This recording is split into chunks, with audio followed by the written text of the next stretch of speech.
Привет! Сегодня бы хотелось нарисовать арт по одному крутому сериалу, который на данный момент выходит, а именно WandaVision. Первый проект, который открывает четвертую фазу киновселенной Marvel и просто взрывающий мозг с каждой серией. Но о сериале я поговорю чуть позже. Сейчас я бы хотел затронуть тему деградации, и правда ли художники, да и вообще творческие люди могут скатываться по наклонной?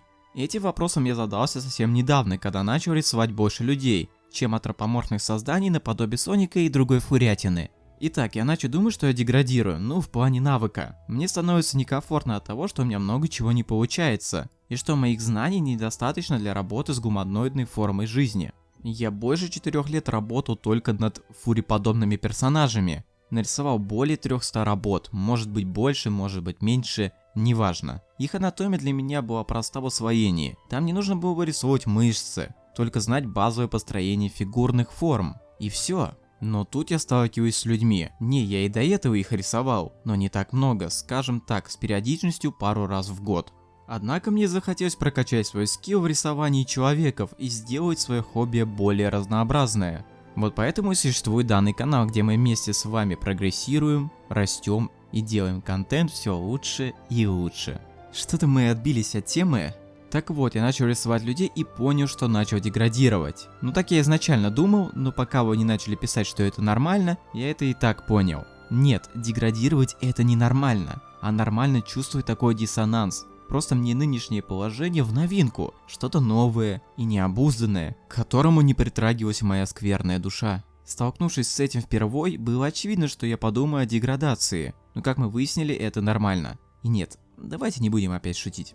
Каждый художник или любой творческий деятель проходит через это. Может, человеку не нравится то, чем он занимается, и хочет изменить направление деятельности. Например, художнику надоело рисовать в реализме, и он решил перейти в минимализм. И что, теперь значит то, что человек лишился накопленных знаний за секунду? Вот прям так сразу, щелчком?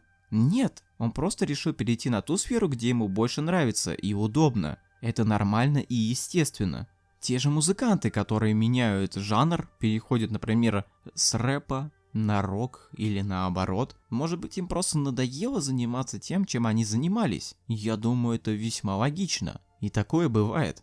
Но тут не все так гладко. У каждого творческого деятеля есть аудитория. Неважно, большая она или маленькая. Эта роли почти не играет. И эта аудитория может дезморалить. Сказать, что ты, вот именно ты, рисуешь хреново, аргументируя тем, что раньше было лучше, или типа деградировал, отписка. Конечно, не все такие, есть люди, которые будут поддерживать вас всегда. Что бы вы ни делали, чем бы вы ни занимались, они будут с вами. Это преданные люди, таких надо ценить и беречь. И я с уверенностью могу сказать, что вы такие люди. Многие могли бы перестать следить за мной, но вы тут, и меня это радует. Спасибо вам большое. Я сейчас заплачу.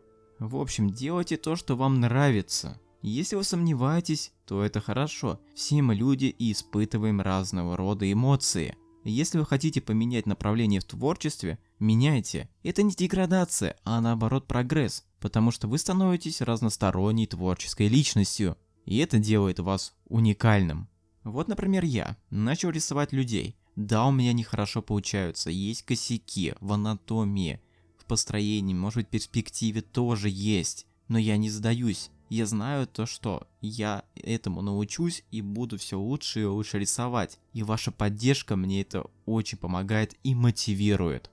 Как-то так. И под конец хочу немного поговорить о сериале и об арте, процесс которого вы наблюдаете на протяжении всего этого видео. Пока сериал полностью не вышел, но уже можно сказать, что это самый необычный проект от Marvel, который вначале вводит вас в ступор и немного ловишь кринж. Однако со временем нелепый ситком становится чем-то большим, интригующим и даже пугающим. Кто смотрел 4-ю серию, тот поймет. Мне нравится такой подход к повествованию. Я аж боюсь, что нас ждет в финале, но об этом пока рано говорить. Можно строить много догадок, теорий, всяких там хитроумных замыслов, но а зачем? Какой в этом смысл? Я лучше спокойно посмотрю сериал. Идея нарисовать арт у меня возникла после просмотра 5-й серии. Не знаю, мне что-то захотелось изобразить Ванду и Вижена в героических, почти героических позах. И я думаю, что будет просто. Да, с Виженом было и вправду просто, а вот с Вандой не очень. Я еще не привык рисовать женских персонажей. Поэтому могут быть какие-то косяки, но в целом мне нравится, как это получилось. Даже попробовал сделать что-то вроде обложки. Ну, как-то так. Такое. Полностью посмотреть и оценить работу вы сможете в моей группе ВКонтакте, ссылка в описании. Также там есть ссылка на другие соцсети, где я обитаю. Если вам понравилось видео, то, пожалуйста, оцените его лайком и комментарием. А с вами был, как по-прежнему, я, ваш покорный горец Маклауд. Всем удачи, до скорого, пока-пока-пока.